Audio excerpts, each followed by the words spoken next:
Project management. We hear that term all the time, right? But what if I told you the management part is exactly what's breaking our projects? Today, we're going to look at a totally different way to think about getting huge things done, a more human way based on what's really happening on the ground. Okay, let me paint you a picture. I walk into my first big IT project meeting, and my first thought is, literally, whoa, are there this many people on one project? Seriously, the room was absolutely packed. It felt more like a concert than a meeting. And that feeling, that's where this whole story really kicks off. All right, so let's talk about the strangeness of these giant projects. Because that feeling of being just one tiny cog in a giant machine, yeah, that wasn't just me. It points to something weird going on under the surface. I mean, think about it. Today's projects are just on another level. They are massive.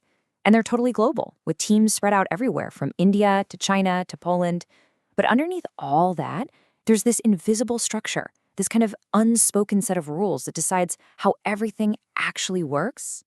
So what is this unspoken structure? Let's get into it. It's time to pull back the curtain because how these projects get their people and their money, well, it's probably not what you think. So here's the perception, right?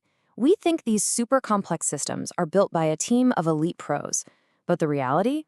In the end, it often boils down to something called human wave tactics.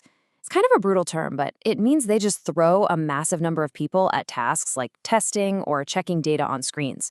Stuff that honestly just needs someone who can use a computer. It's less about expertise and more about sheer numbers. And this is how that human wave gets built. You see this pyramid structure all the time in big IT projects. The client pays the prime contractor at the top. They take their cut, then pass the work to a secondary contractor. They take their cut and pass it down again.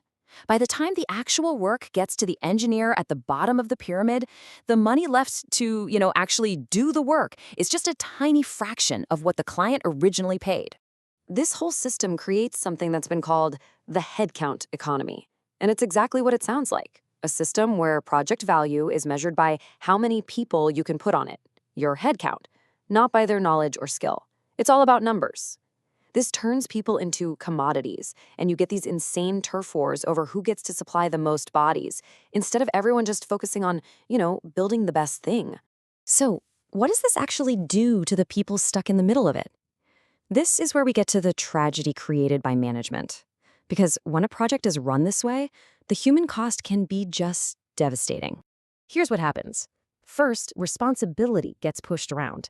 The second something breaks, what's the first thing people do? It's not, how do we fix this? No, it's, how do I make sure this isn't my fault?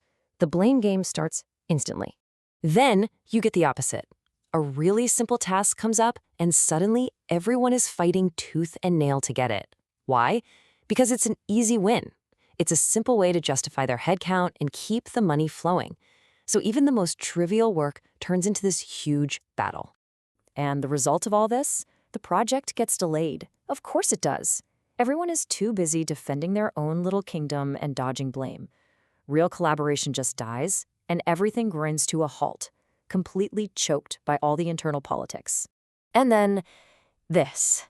After all that chaos and all those political games, people just get depressed. They burn out. The stress is constant, you feel like you have no purpose, you're just a number on a spreadsheet, and it takes a really, really serious toll on people. If any of this sounds familiar, if you've ever felt that burnout or seen this happen on a project, do me a favor and hit that like button. It really helps us figure out what topics are hitting home with you guys.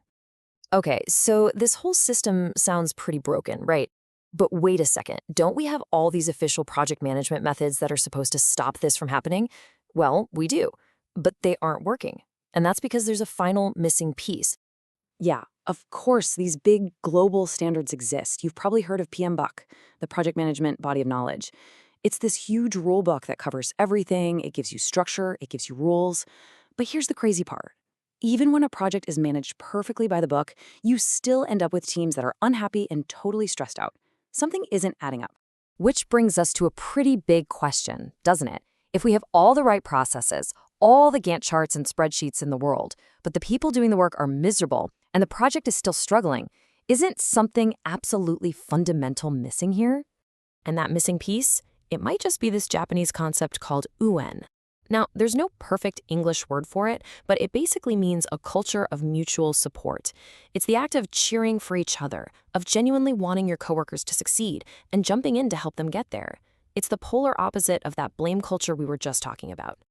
This idea that support is the secret ingredient is something we're definitely going to be diving into more. So if that resonates with you, make sure you hit that notification bell so you don't miss what's coming next. Okay, so what does this future look like? What happens when you build a project not just on management, but on a foundation of Owen, of genuine support? Let's paint that picture. And listen, this is not just some fuzzy, feel-good idea. It has a real, measurable impact on team performance. Just look at this. When people feel like their team has their back, when they feel supported, their motivation and their performance just go through the roof. A support culture doesn't replace management. It's like the rocket fuel that makes the whole project engine run 1,000 times better. So why is this so critical, especially right now? Well, look at what we're building. We're talking about AI, DX, the cloud. These aren't just projects. They are the literal foundation of the society we're all going to be living in. We simply cannot afford to have these critical systems being built by teams that are broken and burn out. So I want to leave you with one final question to think about, a really important one. Take a look at your own workplace. Is there management? Oh, for sure. There are managers and rules everywhere. But is there support? Is there that Ubuntu spirit? Because finding or creating that might just be the one thing that could change everything.